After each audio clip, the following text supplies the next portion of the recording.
Bonjour Christian Depertuis. Bonjour. Vous êtes professeur à l'Université Paris-Dauphine, fondateur de la chaire Économie du climat. On va parler de la décision de Donald Trump de retirer les États-Unis de l'accord de Paris, l'accord sur le climat. On va parler de cette décision et des conséquences de cette décision. Première question, les États-Unis se mettent de facto dans une position de passagers clandestins. Est-ce qu'il faut redouter des effets de contagion négatifs auprès d'autres pays qui seraient tentés par cette position également ? Oui, il ne faut jamais oublier que les États-Unis sont aujourd'hui la première ressource mondiale en charbon et un pays qui a énormément de ressources en énergie fossile.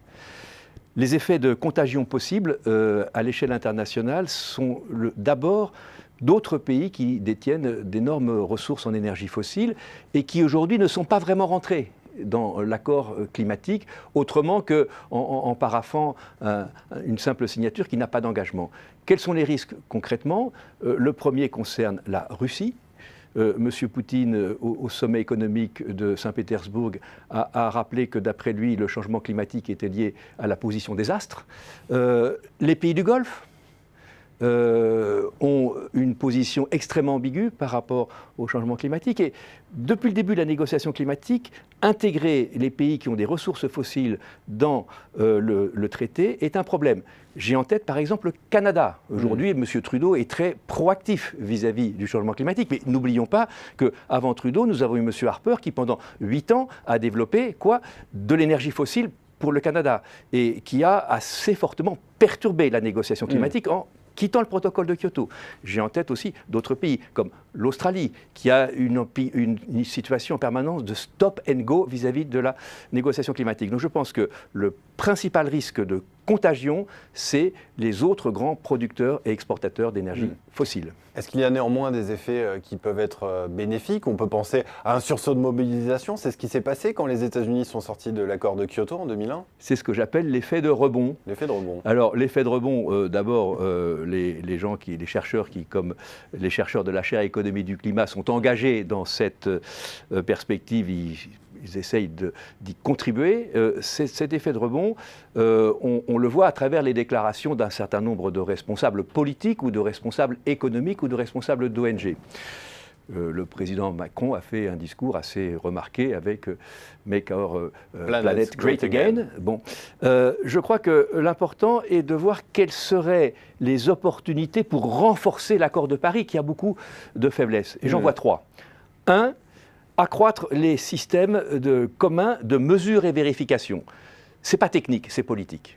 Si vous voulez faire un accord international efficace, par exemple, pour réduire les armements nucléaires, il faut que chaque pays accepte qu'on vienne inspecter de l'extérieur le nombre d'ogives et de rampes de lancement que vous avez. Pour le climat, c'est pareil. Aujourd'hui, une grande partie des pays émergents n'acceptent pas de faire un reporting indépendant.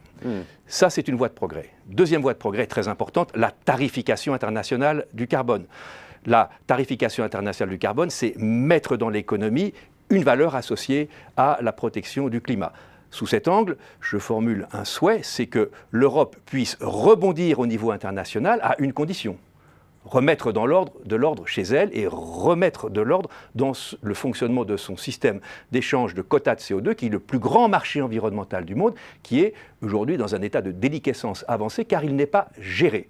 Et puis, il y a un troisième point qui est très important, c'est les financements.